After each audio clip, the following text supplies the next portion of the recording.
சோம்பு,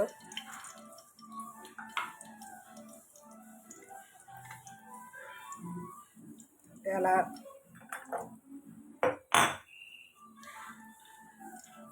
பட்டை, மராட்டி மொக்கு, ஒரு ஸ்டார் அன்னாச்சி,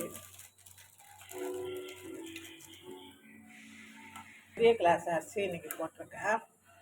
அதுக்கு ஒரு 2 வெங்காயம் மெலிசா அரிஞ்சு வச்சுருக்கேன்.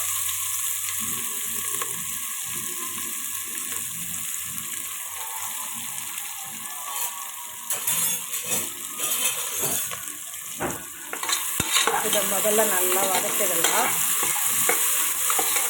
இது நல்லா கோல்டன் கலர் வரணும் ஓரளவு, அது எடுத்து நம்ம வதக்கணும்.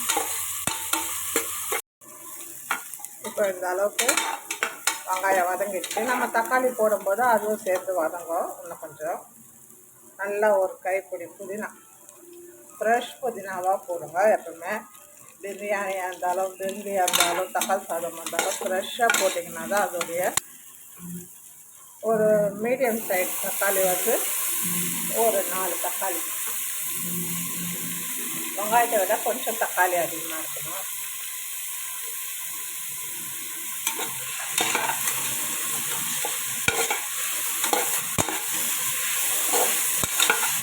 தக்காளி நல்லா வதங்கணும். நல்லா ஒரு ஃப்ரெஷ்ஷான இஞ்சி போட்டு பேஸ்ட்டு ஒரு ஸ்பூன் மஞ்சள்தூள்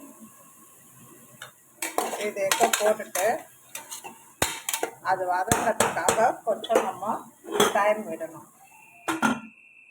ஒரு ஸ்பூன் நெய்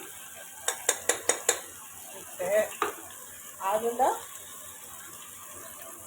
ஒரு ஸ்பூன் காஷ்மீர் சில்லி போடுறோம்.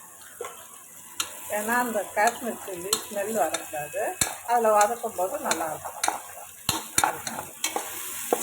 அதுக்கப்புறமா நீங்கள்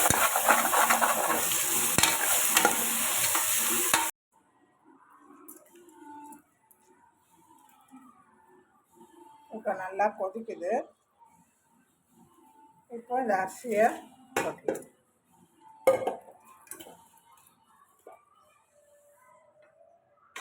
போட்டு மத்தியானம் ஆஃபீஸுக்கு லஞ்ச் பாக்ஸுக்கு கட்டிங் போகிறதுக்கு தக்காளி சாதம் எப்படி செய்யுதுன்னு பார்க்கலாம் வாங்க. இந்த பாருங்கள், நல்லா உதிரியாக வந்திருக்கு. பார்க்கறதுக்கு பிரியாணி மாதிரியே இருக்கா. நீங்கள் மத்தியானம் சாப்பிடும்போதும் நல்லா டேஸ்ட்டாக இருக்கும். இதுக்கு உருளைக்கிழங்கு சிப்ஸ் எடுத்துன்னு போகலாம் நீங்கள், இல்லை ஒரு முட்டை வேக வச்சு எடுத்துகிட்டு போகலாம். சூப்பராக இருக்கும் தக்காளி சாதம். செஞ்சு பாருங்கள். எப்படி செய்யறதுன்னு இப்போ செஞ்சு காட்டுறேன்.